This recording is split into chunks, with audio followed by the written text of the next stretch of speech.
On today's episode of the Views from Section 400 podcast, it's a little different. It's me and Jack today. We're late.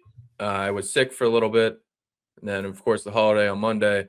We're just going to run through some sports headlines and get some instant reactions. It's a quick show. Super fun show, though. We'll see you guys soon. And just like that, we're back.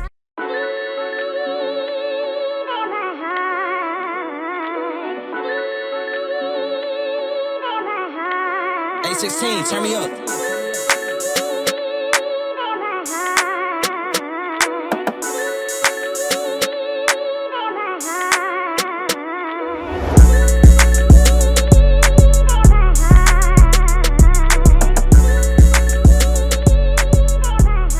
Welcome into episode 269, of the Views from Section 400 podcast. Today is May 29th, 2026. We're a little late this week. Long holiday weekend. I was going through it with some headaches earlier. Matt's not here. He has a work event, but Jack, fun Friday podcast. We're going to do things a little different today. All right. Happy Friday, and let's get into it. Yeah, we still do have, I guess, both conference finals going on if you count Kenny Atkinson saying the Cavs are analytically up 2-1. Oh my gosh. No. We'll get into that. But at least one conference final still going as we're recording this. It may be over by the time this comes out on Friday. But not a lot of other stuff going on in sports, some niche sports happening. So I figured we start the show with our LaMikes of the week. But I got a few to throw at you, and I want to get your raw reactions to these. I haven't put these on the outline. No notes today. So different podcast. No notes. Lay it on me. All right, the first LaMike I have for you. Did you watch the Team USA soccer roster reveal? No, absolutely not. Okay, so there was a big deal made about that. But it got shamsed, I guess I'll use that as an adjective, before the roster reveal on Fox. So we had the roster the day before the reveal. The big news, though, the players that made the team and didn't make the team got emails. Like they were, even when I got cut from my travel baseball team in 6th grade, the coach was nice enough to give me a phone call. Yeah. I don't know. I mean, it depends on how many guys were trying out, how many guys got cut. I mean, if he had to go and call 25, 50 people, I don't know if you can really expect him to do that. At the same time, it's brutal. Getting cut by email. Wouldn't want it to be me. I think the player pool is technically like 90, but the people that thought they legitimately could make it, it's probably like 40, 50. And then 26 ended up making it. So about 25 people. Exactly what I said. Yeah, I mean that's a lot of people. I could see him reaching out to a select few, but the majority of them. I mean that's you expect him to call out not just 25, but darn near 60 people. Yeah. This is the World Cup on home soil, Jack, on our bicentennial. And he's got a team to coach. He doesn't have time to be the guy. If you want to put some assistants on that, and you got 5 or 6 assistants that can call 10 people apiece, by all means. But head coach got a team to coach. You got to go win us a ball game. Well, here's the other part of the story. A couple days later, our coach, Coach Poach, might have already been poached by AC Milan. There's rumors that after this World Cup, he will be going over to coach Christian Pulisic again, but for his club team with AC Milan. Well, so his foot might be one way out the door. Well, no. After the World Cup, right? I mean, I'm sure if the USA absolutely flames out, is AC Milan still going to want him? What if he gets into some ruckus with Pulisic on the pitch during the World Cup? Is that still going to be like, yeah, he's a shoo-in for the job? No. You can't count your chickens before they hatch. He's got to do a good job at the World Cup. And then it's fine. Go let him coach over there. You see that with the players. Coaches can do the same. That can be his normal job. And when the World Cup comes around, come back home and do a bang-up job for the USA. Well, it's a full-time job to coach the national team, so he'd just be gone. We'd have to find another national team head coach. Is that how that works? Yeah, it is how that works. Why is that how that works? The national team's playing tournaments every year. You got the Copa America, you got the Gold Cup, Nations League. So what, we only get the stars like Pulisic for the World Cup? Occasionally they'll come out for I think the Gold Cup's kind of the tournament where their club seasons don't mix. but a lot of times MLS guys for like the Copa America. This is when we need Matt to really just instill his soccer knowledge into us. Because I know some of it, but Matt, this is when we need Matt. Gotcha. Well, I don't know how big of a deal it is if Poach gets poached, but let's have a good World Cup first. Let's not look too far into the future. I hope we have a good World Cup. Are you familiar with Diego Luna's play? Is he a player, a soccer player? He's probably the biggest snub on this list, and people aren't happy about Diego Luna not making the World Cup roster. Yeah, I had to ask the other day. Someone was telling me that they're going to see Brazil play in the World Cup, maybe in Houston. And I asked if Neymar was still on the team, and they told me that he got the veteran. You can hang out on the team. You're probably not going to play much, but we'll give you a roster spot. I feel like Neymar's still enough of a contributor. Like Ronaldo is barely going to play for Portugal, probably. I don't know how much Messi will play for Argentina, but Neymar should play enough. I mean, they're all still good, right? Yeah, I mean, Ronaldo's pretty old now. Messi's been playing the MLS, so you can't really gauge how good he still is. Neymar's still very good, although he's been dealing with injuries, I think. If there's one that I trust the least out of the three to show up and put on a good performance at the World Cup, it's Neymar. Yeah, Brazil has been known to kind of fraud, but they get far and then they lose. Will the U.S. make it to a quarterfinal? Sure. They've made one quarterfinal ever. Yeah. USA soccer is on the up and up. This is the golden generation. This is when we're supposed to make our run. It hasn't been looking pretty during this cycle, but. Well, there you go. Golden generation. Go take home the gold. I like your optimism. I'll say that. USA. All right, going to another niche sport. Have you paid attention to the French Open? Roland Garros. Oh, I do like Roland Garros, the clay courts, but no, I've not. Yeah, we haven't had our guy Steve on. He's been busy working his new gig, but hopefully we can get him on when it gets into the finals here. I think we're in the third round. Yeah, why don't you tell me what happened with Sinner? He is a PAB. I will save the explicit. I will not say the explicit part of that, but maybe you can figure it out, the acronym there. He was up 5-1 in the third set after going up 2-0. So he needed to win 4 points to just win the set. And he started crying about how it was too hot and he was cramping. He got a timeout that shouldn't have been awarded because you can't get a medical timeout for cramps. And he just fumbled the bag. Lost 3 straight sets. Wow. And our American now, Ben Shelton, is out. So this might be Djokovic's last Grand Slam to win. I think this would put him with the most Grand Slams ever. This is a shot. It's now or never. Yeah, it's going to be him or Alexander, Zverev? Yeah. I've heard of him. It's hard to sound out the names when there's not many vowels in there, but the Germans love doing that. Well, I hope, Joker, for his sake, he can get this one done. I know he's been chasing it a while. Did you see the guy that had to poop? Yes, I did see that. And he won the point, was like, all right, now get me the out of here. I don't think I've related to an athlete more than this guy saying I have to poop, and the medical people and the umpire being like, yeah, you can't leave for that. Like, what medical reason? Diarrhea. Do we have a rule for this? They were all looking around at one point like, oh shit, what do we do? It's got to be what's the medical term? Is it just diarrhea? There's got to be a chemical imbalance in the stomach or something. You have to be able to get a timeout to poop. I don't know, man. Those matches could last 4 hours. You expect someone not to poop? If you're Paul Pierce, you have to fake a whole ass injury just to go poop. Lamar too. We've seen it in sports. Yeah, he should have just said he had a rolled ankle or something. Agreed. Well, since we're talking about niche sports, did you see that the Johnny Manziel actually got in the ring and fought someone? I didn't watch it, but I heard he knocked out Bob Menery. Yeah, well, it was like a TKO. The ref came in and stopped it after he threw 10 good shots to his face. Was this a fight with Do they have the headgear going on? No. No. Okay. So they just said full on CTE then. Yeah, no, I don't think they had headgear on. That's If crazy. I'm remembering correctly.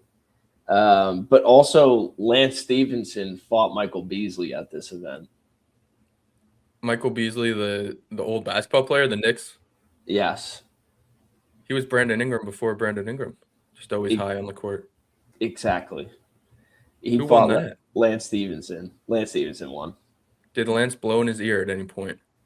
I mean, he definitely like mocked him after winning, but I did not see the classic get down on his hands and knees and go. Man. I guess Beasley wasn't as much of a LeBron villain, but just kind of shows you the greatness of LeBron that he's got his villains in the boxing ring, boxing while he's getting swept out of the playoffs. Yeah, it was pretty embarrassing. Honestly, all of them were like embarrassing. It's so funny. Like people all the time want to critique like MMA fighters and boxers, but then you see, other professional athletes, albeit former professional athletes, but you see them get in the ring and they're just like flailing all over the place, so many wasted movements. It's like, oh my gosh, this is horrendous. And then you're like, imagine what I would look like in there with all these cameras on me as well. Like, I'm so glad that I'm not being asked by Jake Paul to be up in a boxing ring right now. Hey, we're growing by the day in terms of subscribers. Might only be a matter of time before we piss Jake Paul off. Road to 300. Oh man, yeah, every single subscriber is getting a seat to that eventual boxing match. You know it's gonna be Matt. Matt's gonna piss someone off, and they're gonna challenge him to a boxing match. Yeah, it's probably gonna be somebody in Philly. They're gonna like fight for Philly. Who's a washed up Philly? Like Eric Snow. No, he's probably too old now. Shane Victorino pisses off Shane Victorino too much. Although Shane Victorino seems like too nice of a guy to box. He seems like a cool guy. I kind of like Shane Victorino.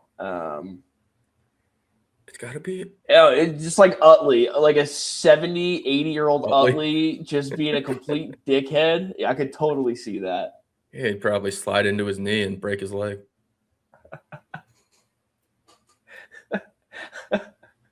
Just imagining Matt at like 40 and Utley at like 80 just going at it. Oh, for the love of the game. Got us in the corner giving him Zin after every bell. That would be a 3-round fight. It would not last long. You're giving them 3? Or are these 1 minute rounds? 2? Yeah, I think 2. It goes 2. 2 2-minute rounds. I got Colin minus 130 against an 80-year-old Utley.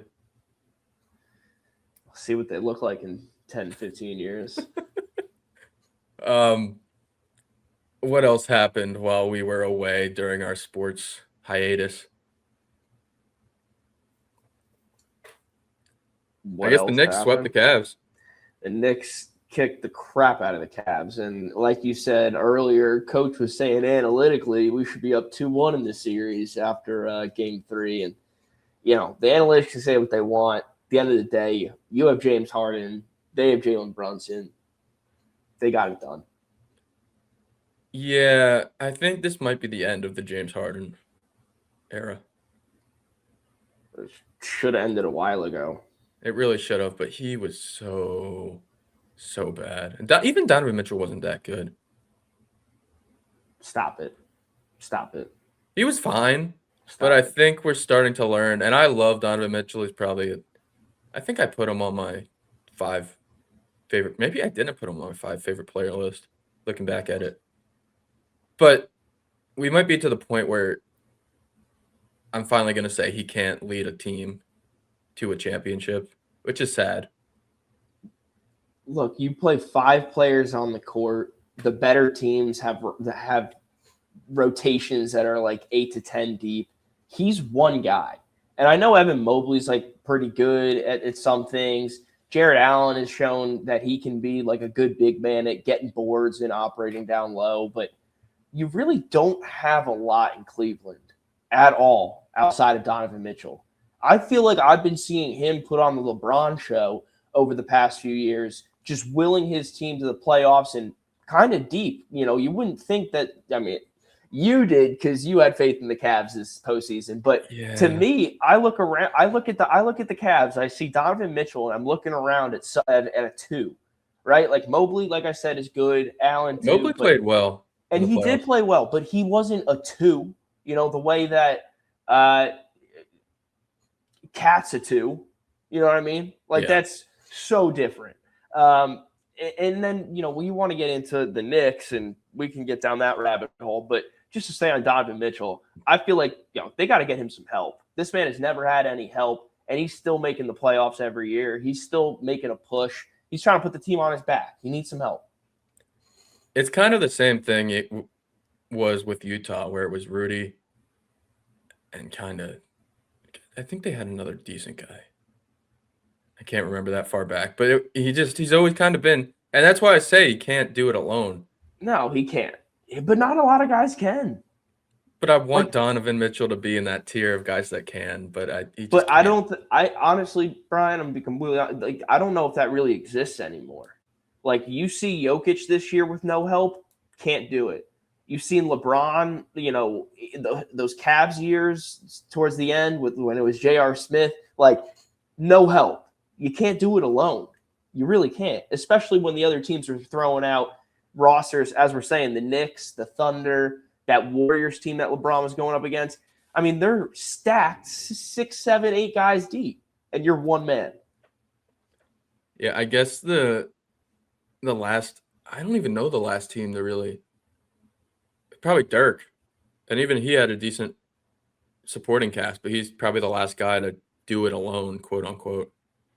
I would agree with that. I'm trying to think of another one. Like people might say Giannis when the Bucks did it, but Chris Middleton was really good that series. Like he's probably the best player on the floor.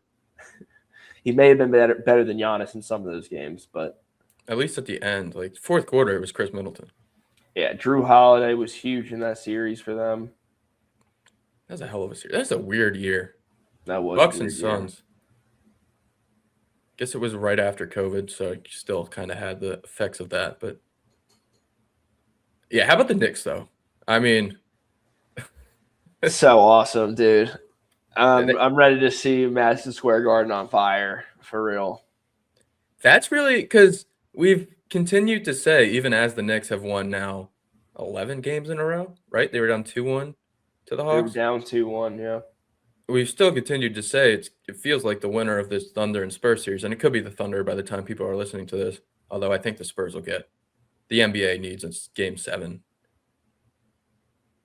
I don't know if I'm so sure the Knicks won't beat that. That feels like 100%. I mean, it's the way they've come out. I mean, and I know you can probably pull up some stat about like their efficiency and the point differential, but I mean, they have just dominated 2 straight sweeps. Ever since they were down 2-1 to the Hawks, like you said, 11 straight wins. A lot of them by 20, 30, 40 points. I mean, it's insane. Yeah, they're plus 19.6 in point differential. That's the best of all time. I think the second best of all time was the Warriors with KD that first year, and they were at like 16. So it's not even close what they're doing. It feels like with that home court advantage too, although I don't know how much the fans will be able to take over San Antonio or OKC. It's a little harder than Philly, or Cleveland. But 3 games there, they're going to be favored with that home court advantage, and then you just kind of really have to steal one. And they're not going to win all 3 at home, but I don't know. The way they're playing, they're just playing, and like you just said, you can't do it alone anymore. They have 7 guys that can beat you at any time. You saw Landry Shamet was arguably their best player in the fourth quarter of the last 2 games. Yeah, I don't have the exact totals right now, but he's something like 10 of 13 from 3 this year. Like in that series, the past series. And he's just insane. Yeah, he hasn't been able to miss in these playoffs. And, like I'm saying, he's the ninth guy. He's the eighth, ninth guy. Like, they've got a deep roster. Brunson is showing up. Josh Hart is showing up better than ever. Cat is there. OG playing through the injuries, but he's showing up. I mean, this team is real, real good. And, Mikal Bridges, I've seen a lot of people get on his case. Like, I don't want to see, like, you got Jalen Brunson, you got Cat. I don't want to see Mikal Bridges pulling up, like, no mid-range. That mid-range is lethal. Lethal. Like, him and OG have been shooting like 50% all playoffs. I mean, it's really impressive. It's really impressive and incredible how dominant they've been. And to bring it all back, that is why we're sitting here now waiting for the Western Conference Finals to finish and going, the Knicks out of the East have a legitimate shot. When at the beginning of the playoffs, when they were down 2-1 of the Hawks, it's tough to see that. But the way that they've responded and dominated, I genuinely think that they can win it all. I agree with you. Now, if it's the Thunder kind of have the perfect, just everybody can beat you. The Spurs, it's a little different, although Wemby against Cat, I'm scared for Cat there. We might get a few new memes of Wemby backing into Cat and Cat just not doing anything. Yeah. It'll be interesting, though. It's a shame I've kind of gone back on my Knicks fandom really since they drafted Obi Toppin. I've kind of just not cared about the Knicks because I would be very hyped that I might get a point on our rankings for championships on this podcast. But I'm rooting for the Knicks. I want to see MSG go crazy. Oh, I definitely like the Knicks. I'm happy for them. Rooting for them to win it all. Definitely have never been a fan of the Thunder. And as much as I like Wemby and, what San Antonio is building, I'm feeling like it's a not your turn yet, little bro kind of situation. These Knicks have been feasting for it. I was a supporter of Tom Thibodeau, but this is a whole new Knicks team. They're so much better, so much more dominant. Definitely a credit to the coach. And, I want to see them win the whole dang thing.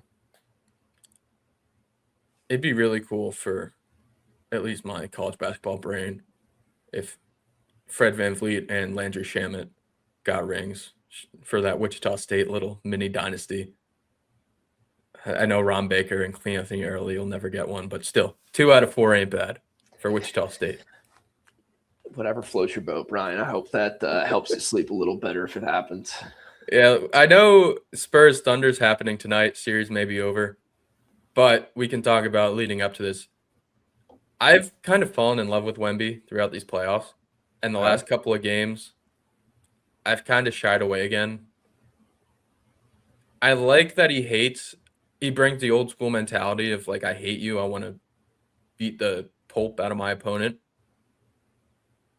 It's gotten a little bit corny, I think. I disagree.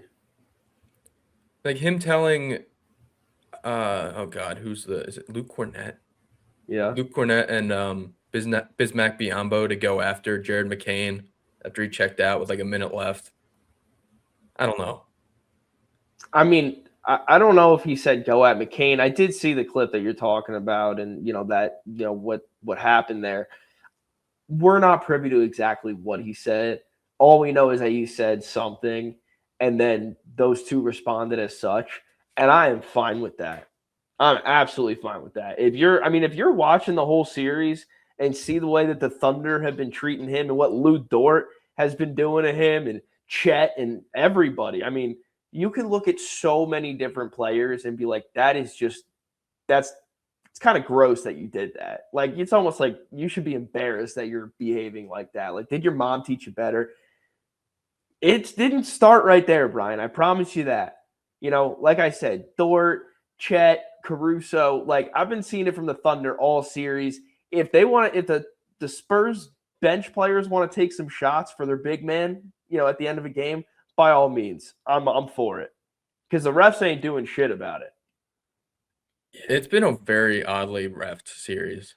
It's been physical at times, but then they'll call everything. Isn't it always? Isn't it always with the Thunder? It doesn't make any sense. I still don't get it. Normally, I can see the angle. Like you want to, excuse my French. Please bleep this, Will. But you want to suck off Mahomes. Yeah, okay, I get it. I see the angle. They got the Swift involved now. I get it. He's the hero. He's the new Brady or whatever. What's so good about this Thunder team? Like, why do we love them? They tanked forever. They got all these draft picks, and now they're like, they won the championship last year, but why do we like them? Shea's the worst superstar to watch. He just won back-to-back MVPs. He is the worst MVP I've ever seen. Oh, man. Rant's over. I watched the first 2 games of the Spurs Thunder series. Like, halfway through the second game, I was like, it's so hard to watch the Thunder. The first game I thought was called pretty well. And what do you know? We got a double overtime, thriller. And it's really been the only good game we've gotten in this series. Because then the refs decided they wanted to get involved and start being, Shea needs a free throw? Here you go. It's ridiculous. So I was going to ask you this question, but I think you just answered it already. Is Shea your most hated athlete in sports right now? Right now, yes. Yeah, he's up there, man, with the all-times, too. He's up there with the A-Rods of the world. I Merked Shea is your new gamer tag on Xbox now. I Merked Shea. Yeah, it's funny because I feel like the NBA kind of does want to make the Thunder the next villain. We're kind of missing that after the Warriors dynasty fell. Because, you had, and the Lakers, not so much because people liked Kobe, but you had the LeBron Heat for a little bit, then you had the Warriors, and we've kind of gone without a villain for a little bit. And now it's the Thunder. They're good. When you in the say NBA. villain, like they don't paint them to be villains, though. The league? Do you think the league paints their best teams to be villains? Villains could be the wrong word, but they need a team that's going to always be there that people want to hate, so they tune in to hate watch them. Like the Patriots of the NFL or the Chiefs now. Like the Dodgers in baseball. You need a team that everybody collectively says, like we're at the point now where New York sports, everybody hates New York bias. Everyone loves hating New York teams. We're going to get a map of the country, who's rooting for who, if it's Thunder Knicks. And I bet it's going to be mostly Knicks. And that would never be the case. I see your point. I see what you're saying here. But I think it also just comes down to the fact that Shea is so unwatchable. This Thunder team is so unlikable. And then you look at the flip side at the Knicks, and they play with some grit that some people and some swagger that some people wouldn't like. But for the majority, like that's America's team right there. Like they're the working man right there. Jalen Brunson, Josh Hart, these are lunch pail guys. And then you got the Thunder over here. Shea is, doing his nails and getting manicures, and you got Chet. Like, what are you doing? Like, where are you from? Like, no one likes the Thunder. Yeah, it's not quite Charles Oakley and Patrick Ewing and Anthony Mason fighting the Heat and just being the bad boys of the NBA, but there is some worker blue collar mentality that the Knicks have that it's fun to watch. They're not a hateable New York team. It's interesting. The Knicks have an interesting dynamic. And maybe it's the Villanova chemistry in them. Maybe it's Mike Brown playing the whole team. I don't know. Effectively. Yeah, very effectively. It's interesting. The finals should be good, though. I was worried for a minute at the start of these playoffs that we would get another Super Bowl, March Madness final, but it should be good. The Knicks have played. Is that thunder by you? No, I thought you farted. Might be thunder near me. Uh-oh. It's starting to get pretty dark out there. Well, listen, I definitely agree with that. I mean, given how, like I said earlier, how dominant the Knicks have played in the Eastern Conference playoffs this time around, they've definitely proven that they deserve to be in the finals. And I think they're going to give, regardless of who it is, a good test. I do think whoever comes out of the West will still be favorited, but I like the Knicks, man. Don't count them out. Go New York, go New York, go. I hope we get some actual fans, though, on those Side Talk NYC reaction videos. Starting to get some cornball high school kids there. We need some authentic New York fans after wins. I like those Side Talk guys. They've been doing a good job for a long time. They have. I think we've just gotten to the point where there's some non-authentic reactions. Kids want clout. We need Spider-Man back in the building. Spider-Man drinking some Henny in the New York fitted. Yerd. Nothing more New York than that. Well, all right. What's the next topic you got for us? OTA started. Nothing much going on with my Giants. Nothing at all. Anything going on with your Jaguars? Orlovsky came out and said that the Jaguars should be a dominant team this year. That's about all I've heard since OTAs have started. Now, I saw a video of Gladstone and Cohen, and I think and Trevor. They were all talking at a presser, and they're all just saying the normal stuff. It's good to get everybody in the building and build the camaraderie, and it's it's nice that this is year 2 with Cohen's system, so it's nice that everyone knows the system, and it's like we can fine tune some details, talk about the details, just really dial in, not have to learn a whole bunch of new stuff. So I'm thinking what we saw the second half of the season, really what we saw all season, which is the team getting better and better, Trevor getting more and more comfortable. I think I saw his QBR the first 8 weeks was like ranked 31st or something like that. He wasn't good to start the year. Something just unacceptable for him in year 5. But, given new coach, new system and everything, he was top 5 to finish the year, the last 8 weeks. So, that's what you're looking for. You're looking for growth. I'm looking forward to that in year 2. We got Matt's certified sophomore slump for Brian Thomas out of the way last year. I'm looking forward to year 3 with him in the system, and him, Parker Washington, the emergence there, Jacoby Myers, the incoming professional. I'm so happy with how they finished the season. Obviously, the Bills game was rough, but so happy with the way they finished the season last year, and this year should just be just as good or even better. 13 wins back to back. Any news on the running back front? Is my guy Tootin RB1?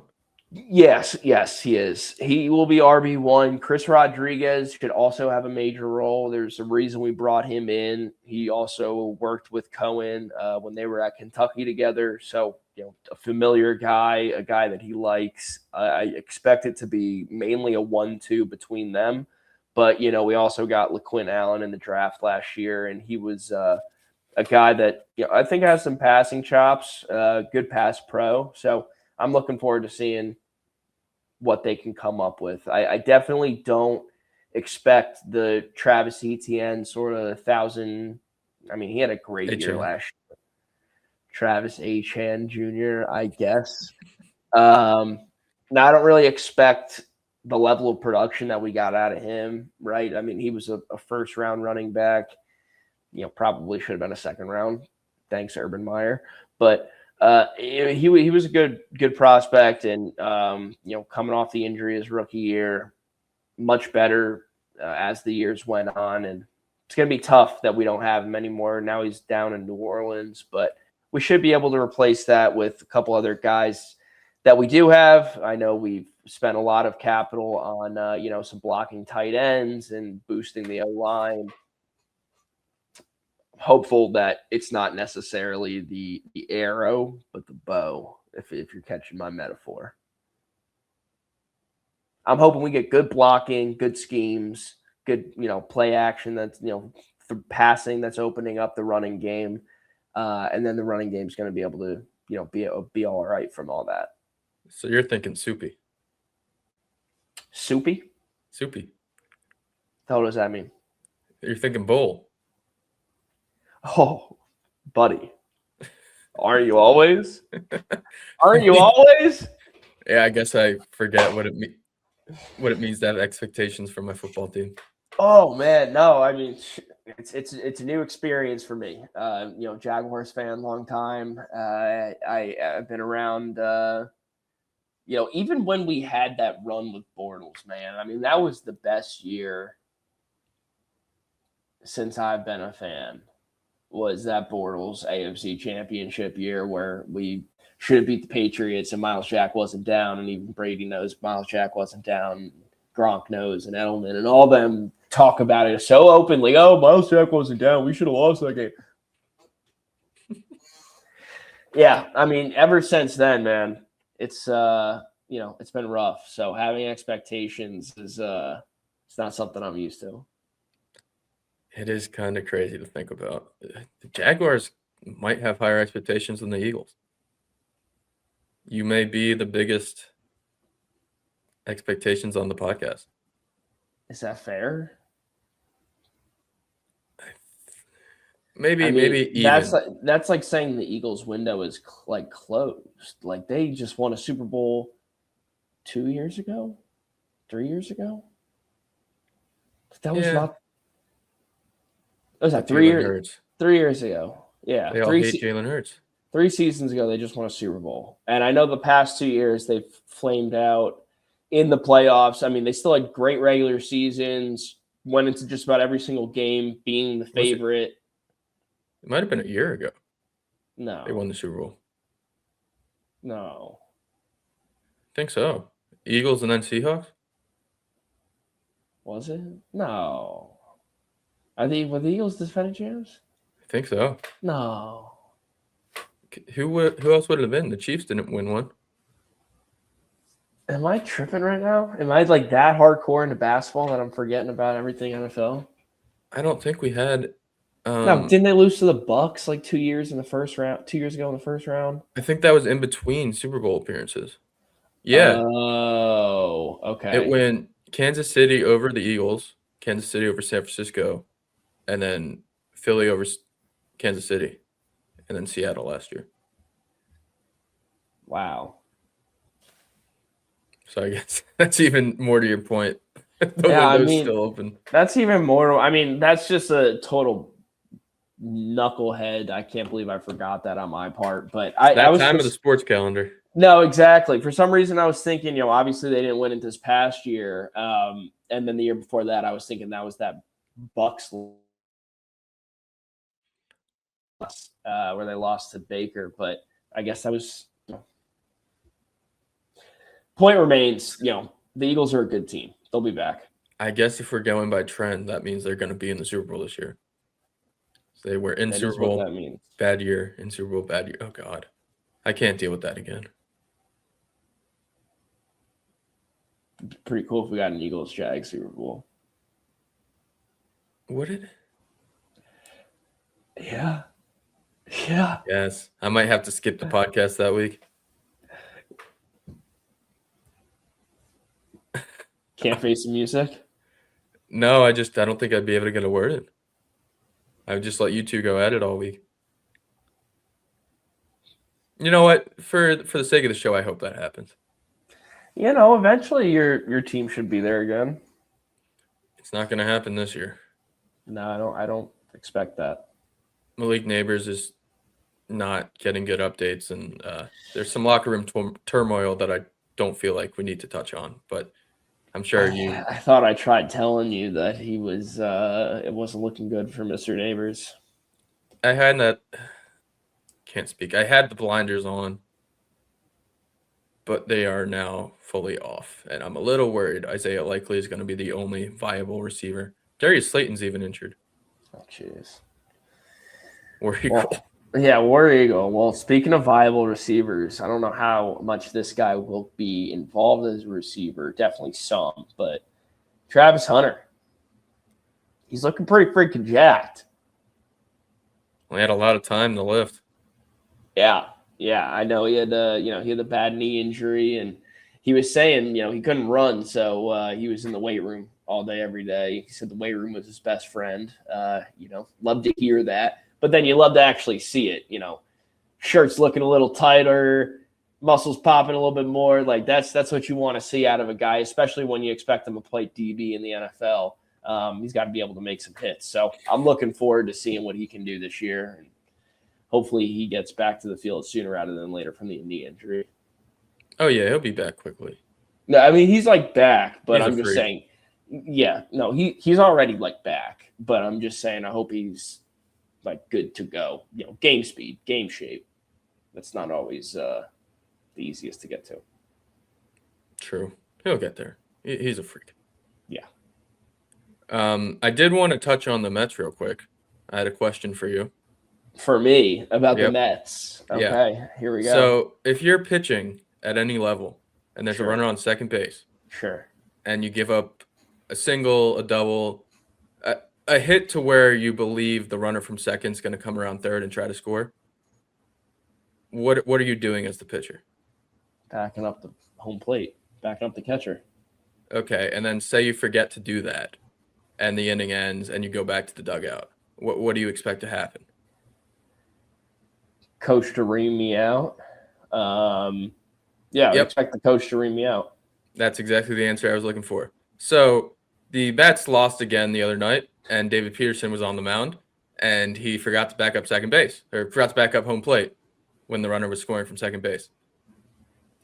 The Mets broadcaster, Ron Darling, former Mets pitcher, basically said this team is a joke because no one is held accountable, and Carlos Mendoza, the Mets manager, will probably not yell at David Peterson, nor will any of the coaches get mad at David Peterson because they don't care and the team stinks. Lo and behold, they go to the press conference, and a reporter asks Carlos Mendoza, have you talked to David Peterson about not backing up home plate? He goes, no, haven't really thought about that yet, but I'll talk to him after the press conference. The game's been over for 30 minutes already. David Peterson has stunk it up this year. It's like a 6 ERA. The Mets are 10 games under 500. This team sucks. I hate it. Yeah, I'm not too locked into baseball contracts and all that, but I mean, there should be some clauses in there where if you suck ass and aren't doing what you're supposed to be doing, you don't get your money. Like, simple as that. If you're batting 100 and you're being paid to be at like a 280, I guess no one cares about batting average anymore, but you get my point. If you're not performing to the level you're supposed to be, you shouldn't be getting paid like the way you are. And same thing goes for coaches. If you're not coaching, you shouldn't be employed. That's what I'm saying. Same thing with the coach. I mean, like, if you're not there to teach him and yell at him and hold him accountable, all those kinds of things, like, be a coach. If you're not there to actually be the coach, that's, I don't understand how contracts work these days, where if you fire a coach for not doing stuff like that, he's still entitled to a $50 million buyout or whatever the crap is these days. But it's crazy. Like, be a coach. Do your freaking job. There are plenty of people out there that would love to have your job. Do your job. It just amazes me. And firing a manager doesn't always work. I mean, the Red Sox still suck after they fired Alex Cora, but the Phillies fired Rob Thompson, and they're back in it now, back in contention at least around 500. Meanwhile, the Mets continue to stick with Mendoza and their whole coaching staff, and it's just a disaster. So from 2024, when they got good, to the beginning of 2025, they were the best team in baseball by record. Since June of 2025, they've been the worst. And nothing has changed, besides David Stearns blowing up the core and signing a bunch of injured players. It's very depressing in Mets land. Sorry, Brian. Yeah. None of my teams are good, except Auburn baseball. Yep. We have the regionals on Friday. Yeah, today. I saw that we got upset by, who was it? A&M? Arkansas. It was Arkansas. You're right. We got upset by Arkansas in the semis for the SEC tourney, but still got the dance. Still got the big one. Conference tournaments are overrated. They'll all be gone soon anyway. Yeah, that's what they say. We want the whole damn thing. Butch Thompson, by the way, I'd love for him to manage the Mets. He has been phenomenal for Auburn, so I don't want him to leave and go to the Mets, but I do understand why you would want that. War Eagle. Yeah, we'll have to talk about that a little bit. The first game's on Friday, so I assume the regional will be wrapped up by our recording on Monday. So then we'll be on the super regionals, hopefully. Yeah. Let's get the Omaha, baby. Omaha. Anything else in sports before we wrap up today's quick rapid fire show? Let me see. I think I might have had one more thing for you, Brian. All right, I'm gonna get some water while you find that. Okay. All right, before we go, Jack. Just give me 1 second. Are you aware of the teams playing in the Stanley Cup final coming up? I am aware. Yes. So Vegas upset, I think it was an upset, Colorado. And then we have Montreal and the Hurricanes. I don't know if that series is over. It's not. I believe Carolina's up in the series. Carolina's up 3-1. 3-1. Okay, so it's going to be Canadians aren't going to get a cup. It's going to be Carolina and Vegas. Who wins and how many games? Yeah, I remember when Vegas first came on the scene, like about 10 years ago? A little less, Yeah. right? Yeah, they I forget if they won a cup first or they lost to the Caps and then won a cup. Yeah, I remember them being in the cup their first year as an expansion team. Felt a little bit of love, Jaguars expansion team love from them. But I'm going with Carolina. I mean, how could I not? I'm a Carolina guy now. It's the only hockey team we have, North and South combined. So I'm going with the Carolina Hurricanes. They play in Raleigh? Yeah. How far is that from Charleston? Durham or whatever. It's like a 2.5 to 3 hours. Oh, yeah, not bad. No. There's your second team behind the Panthers, I guess. When it comes to hockey, Jersey Devils, man. Shout out true. Jersey. They actually give us a little bit of Jersey love over there. Yeah, and Jack Hughes over there, too.